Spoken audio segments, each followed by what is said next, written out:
Coming up, applying to law school takes many steps. We look at one program helping Native American students navigate the process.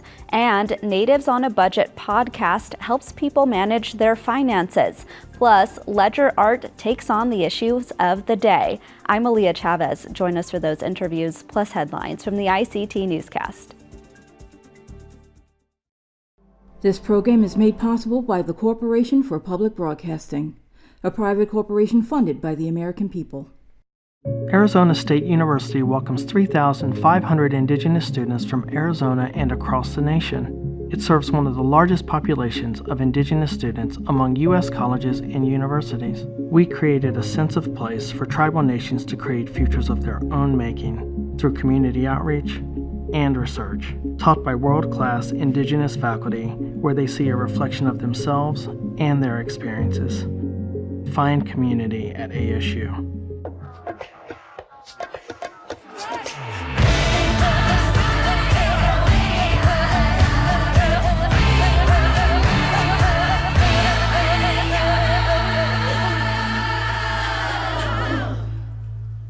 Amadawa Hopa, thank you for joining us. We start today in North Dakota, where a civil rights complaint has been filed following an incident of taunting at a high school basketball game. The parents of two Native American students, Andre Austin and Tayson Eaglestaff, have asked the Office of Civil Rights at the U.S. Department of Education to investigate the January 31st incident.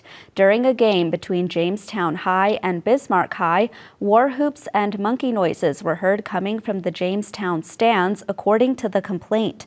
Austin is a citizen of the Standing Rock Sioux tribe, and Eaglestaff is a citizen of the Cheyenne River Sioux tribe. The family's lawyer, Tim Purdon, says the goal is accountability for the school and new rules from the state's Activities Association.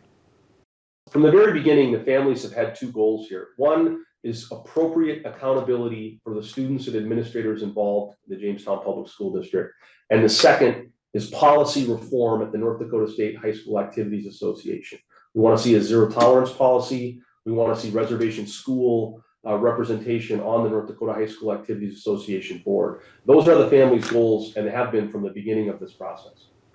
Calls and emails to the Jamestown school superintendent and the State Activities Association were not immediately returned to ICT. In North Carolina, a bill to ensure Native students can wear regalia at public school graduation ceremonies is making its way through the legislature. The American Indians Graduating with Honors Act passed unanimously in the state House and now sits in a Senate committee. Lead sponsor Mike Clampett represents a district that includes the Eastern Band of Cherokee Indians. He says if the Senate fails to act, he will reintroduce the bill next year. It's the right thing to do. To allow those individuals to recognize their heritage and make the symbolism of that, and it's something to be proud of, and I encourage that. Be proud of who you are. By statute, the state Senate has until December 31st to act on the bill. In Nevada, legislation to amplify Native voices in the state government is gaining traction. Assembly Bill 516 has been passed by the state's assembly and is making its way through the Senate. If passed into law, it would make the Nevada Indian Commission a larger and standalone department in the state. The commission would become a division of the state's Tourism and Cultural Affairs Department. So far, the legislation has been championed by tribal leaders in the state as the commission oversees the Stewart Indian School Cultural Center and Museum. To make the move, it would cost around $600,000 from the state's general funds to add 3 staffers. A city in South Dakota will recognize 2 federal holidays already celebrated by the rest of the state. Rapid City Mayor Steve Allender says his city will observe Juneteenth and Native American Day as official holidays beginning this year. Juneteenth, which is observed federally on June 19th, recognizes the end of slavery in the U.S. after the Civil War. Native American Day is meant to replace Columbus Day and will be on the second Monday of October. Allender says these recognitions mean administrative offices in Rapid City will be closed. These 2 days hold enormous historical significance and importance to many South Dakotans Allender said in a statement. South Dakota is home to 9 different tribal nations and around 75,000 Native Americans. And those are the headlines for the ICT Newscast.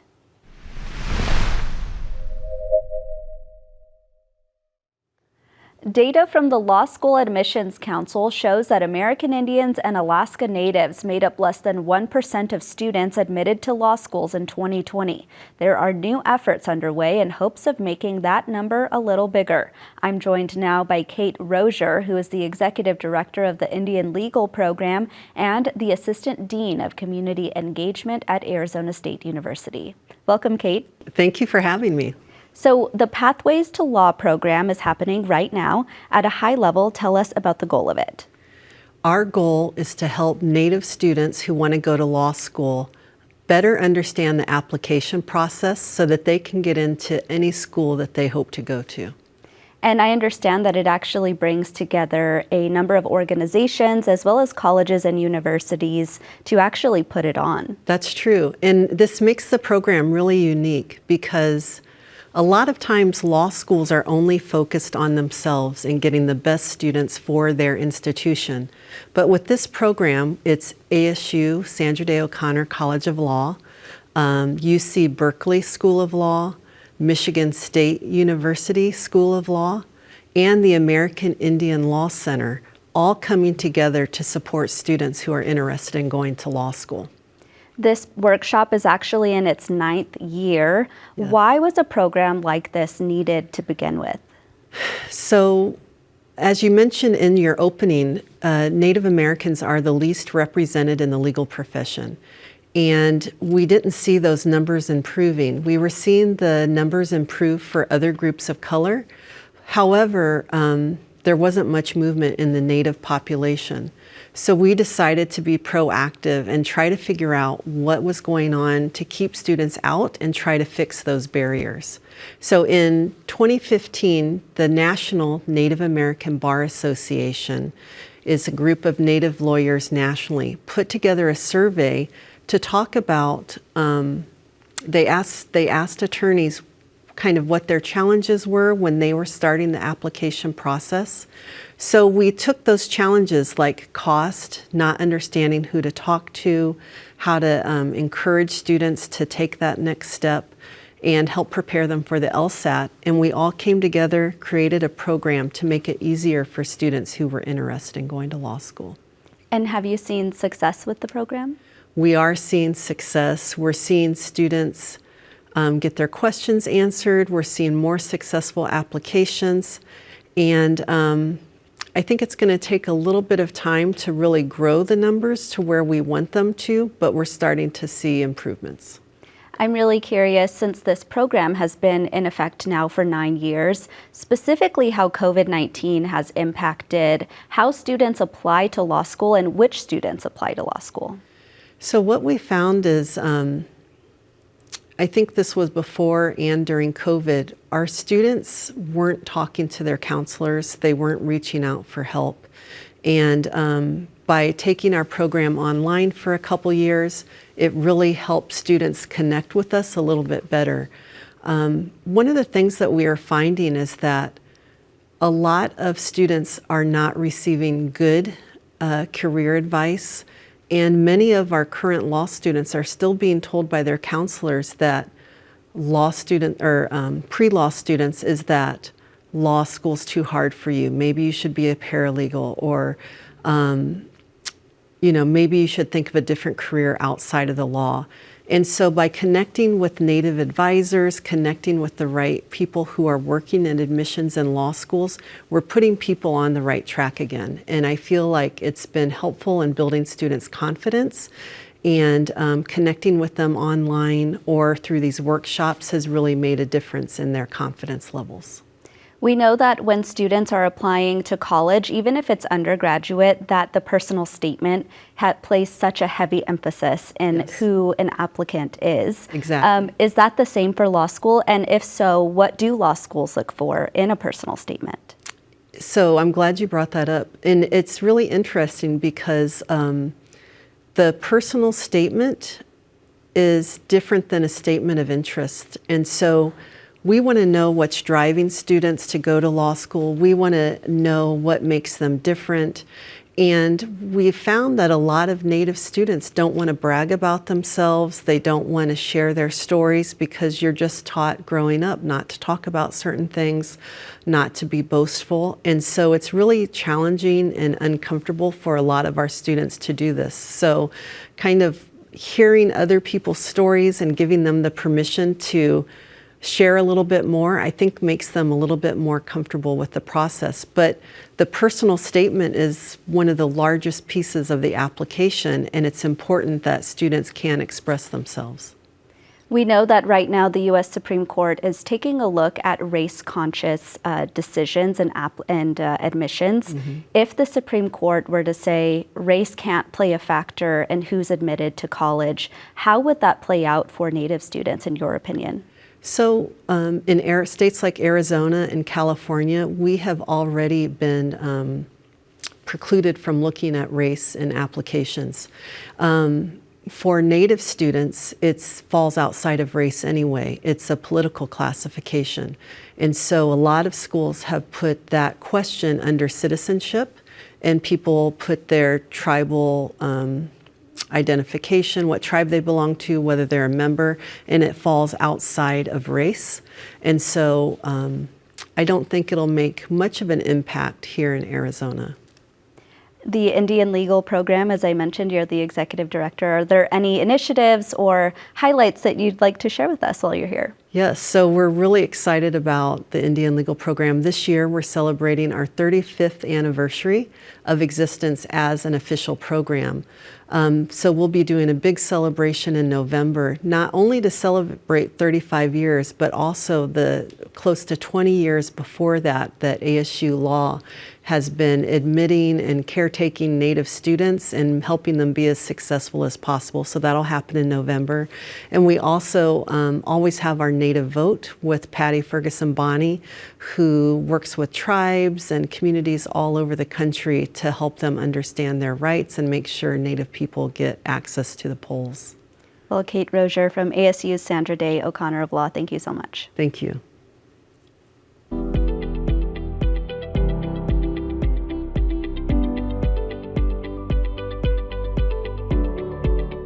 The origins of ledger art goes back to the 1800s when Native American prisoners created these drawings to document battles and other significant events on paper rather than on animal hides from their traditions.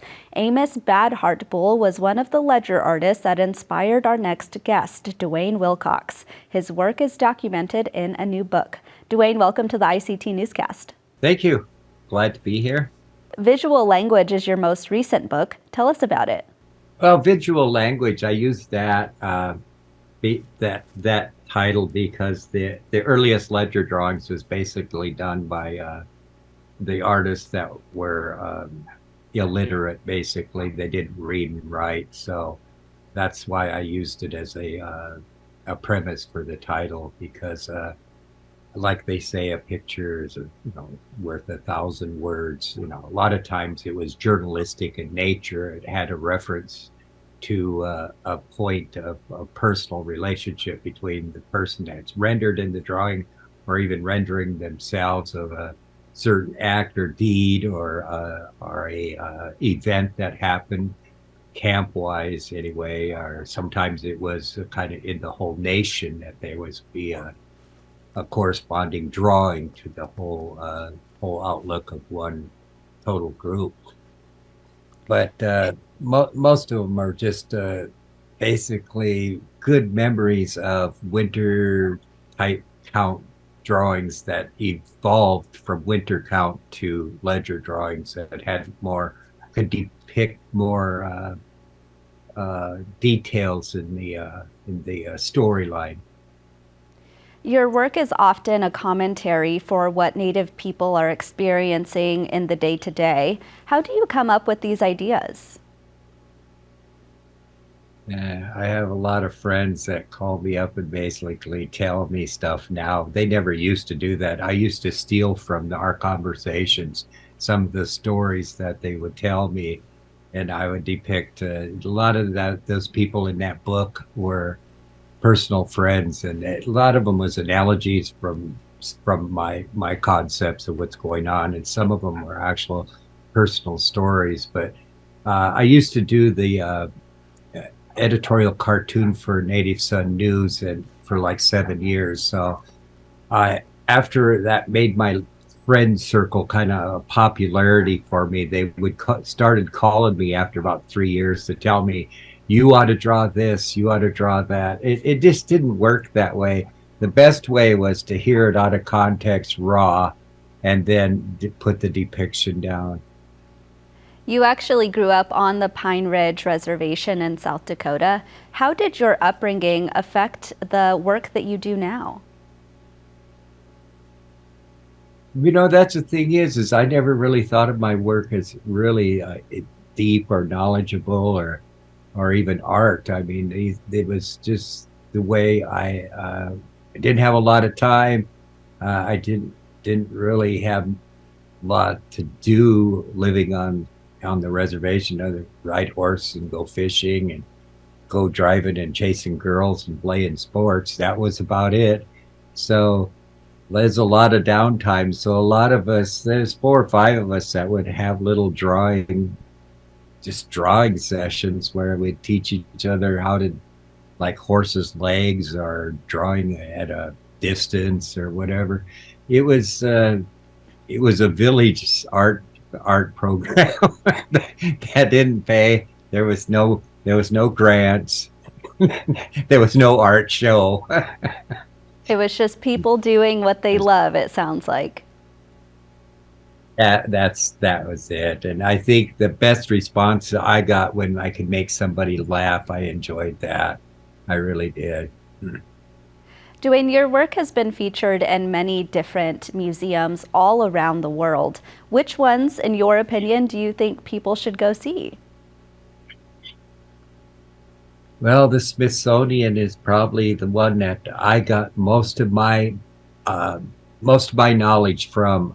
I lived in D.C. for like 5 years, and I met the director of the Natural History Museum several years before that, and she gave me her business card, and I held on to it. And she always told me, if you ever get to D.C., I'll give you the nickel tour. And I'm glad I kept that card. I called her when I got to Washington, called the director, and I told her, I'm in town. I want to see what you got in ledger drawings.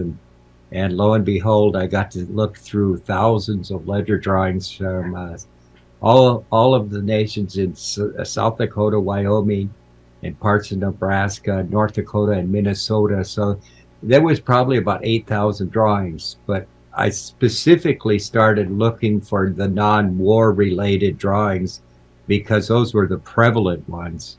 I started looking for the things that people were enjoying life, the feasts, the games, the humor. I found a Cheyenne artist, that unknown, anonymous Cheyenne artist that had about 15 drawings, and he had some really good humor. So after I did that, all my drawings changed after that, and I started doing what I'm known for today. Well, Dwayne Wilcox, thank you so much.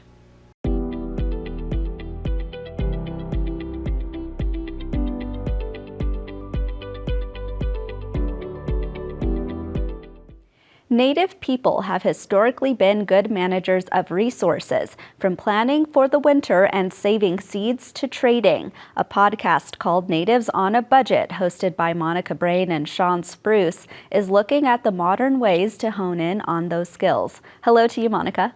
Hi, Aaliyah. Thanks so much for having me. I want to jump in here because one of the first times that we really felt inflation was at the grocery store. Tell us how your podcast addressed that topic. Yeah, we recently talked about that on an episode, and there's basically a couple of really important tips that you can have to save money when you go to the grocery store. And the first one is don't go hungry, because when you go there, suddenly everything looks good and everything ends up in your cart. And another way to save money is to literally just take cash and nothing else with you, so that once that cash is gone, That's all the groceries that you get. And this is something that Native people have always experienced. I wanted to create the podcast for folks who were struggling with money, whether it was they didn't make enough of it to live, or they made enough but couldn't figure out why they didn't have enough at the end of the month, every month. That is such a good point, because I know that my Pueblo aunties, they can feed hundreds of people on such a short notice, and it seems as though Native women can really make events come together like that.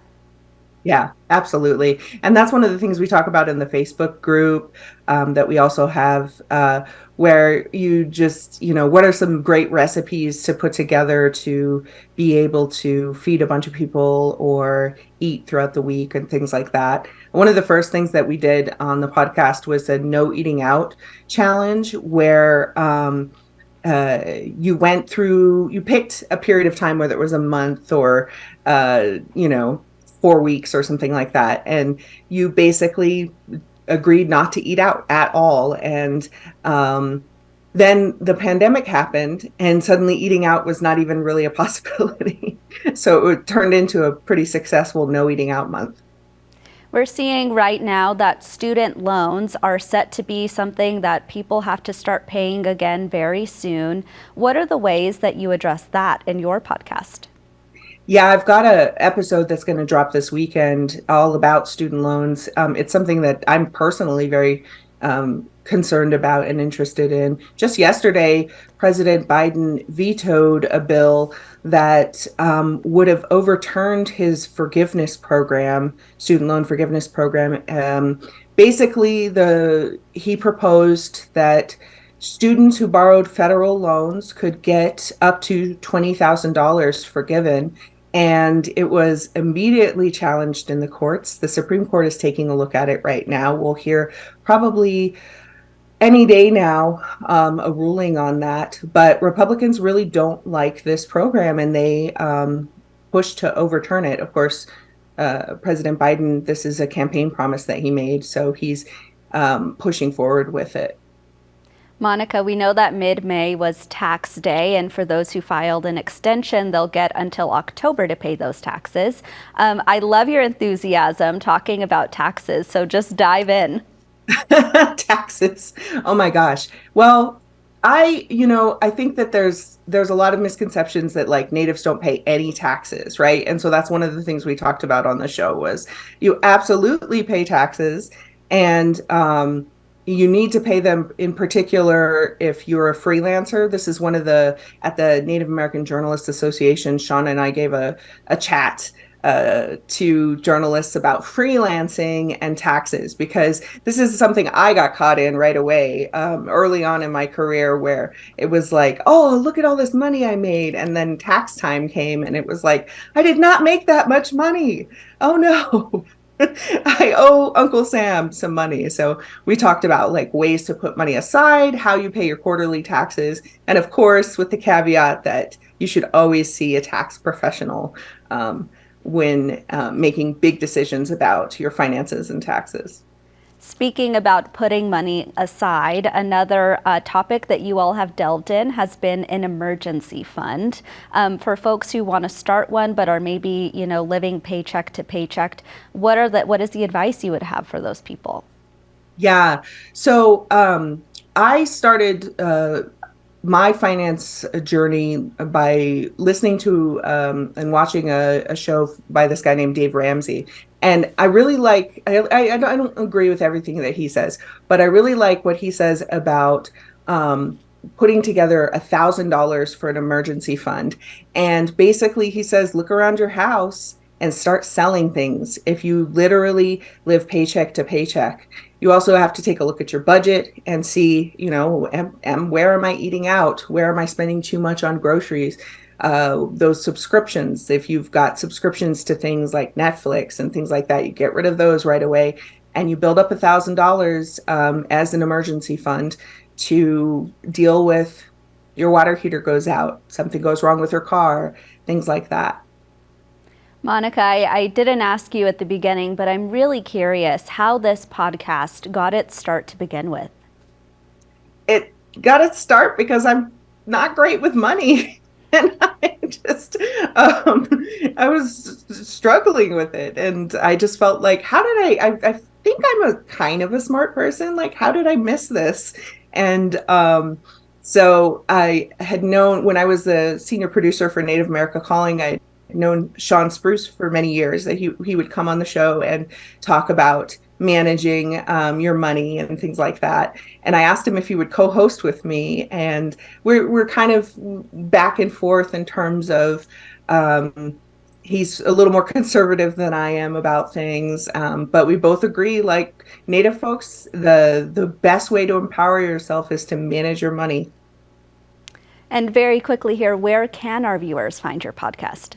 Yeah, so we're on all the podcast platforms, whether it's Apple Podcasts or Stitcher, things like that. And then we have a website, nativesonaBudget.com.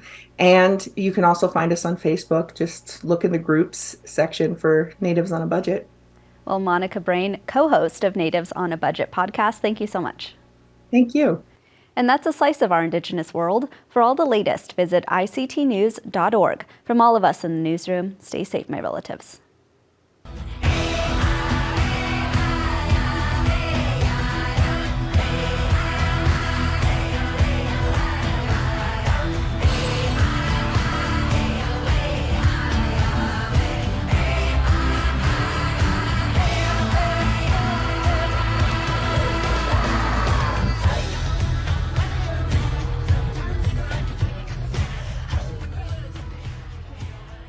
This program is made possible by the Corporation for Public Broadcasting, a private corporation funded by the American people.